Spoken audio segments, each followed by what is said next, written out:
What do you think ayahuasca is? Well, that's interesting. Even now, like, so I've been working with it 18 years, as you know, and it's a really difficult question to answer still relative to what it does and how it works. But generally, it's the basic description is that it's a psychoactive tea, which is what it is, because it's two plants combined that only work in synergy together, which is really interesting.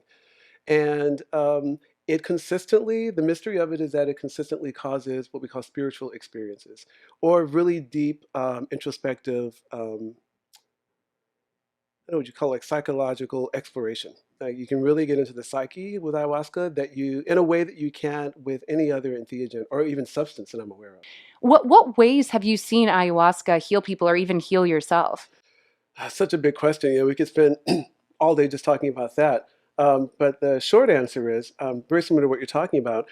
It is very fascinating that, and maybe it's also because of the ceremony, because we know it has the ability to do this, we've probably tailored the ayahuasca ceremonies to some degree so that they can actually, it'll be a catalyst for these experiences. But the most common experience and the thing I've most seen healed in ayahuasca ceremonies are depression, and any kind of trauma related, either illness or, well, mental or physical illness related to trauma.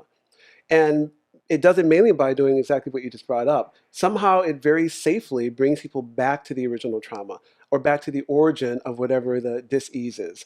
And you're actually able to move into that space in a safe way and process it. I've had people just recently, actually, a friend shared with me that at an ayahuasca experience she was at, that she went because she was on her last leg, with depression.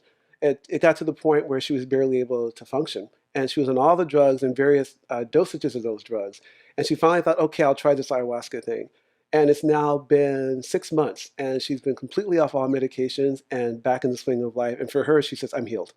Yeah, so she's a complete, I don't know, cheerleader now for ayahuasca as a healing modality. It really is Mm, fascinating. I think so many antidepressants, the prescription ones, they're mm, kind of putting like a band-aid on the bullet yeah, wound. They yeah, don't actually get in and address the trauma. It's just fixing the symptoms. precise. When I got introduced to ayahuasca 18 years ago through the Santo Daime Church, which is again the ayahuasca church that started in Brazil, and Fred invited me to participate in one of those ceremonies. And my first thought, I remember like the weeks following the ceremony, it was really powerful. But I thought, well, this is really awesome, but I don't want to keep doing this because I'm concerned about my psychological, you know, and mental well-being. And a lot of people have that concern, But shortly thereafter, I read a study that they had done in Brazil, which was part of its legalization process there. And they researched people that had been drinking like regularly, like twice a month for like almost over a 30-year period. And not only were they completely healthy, they were healthier and smarter. They tested higher cognitively over this period of time.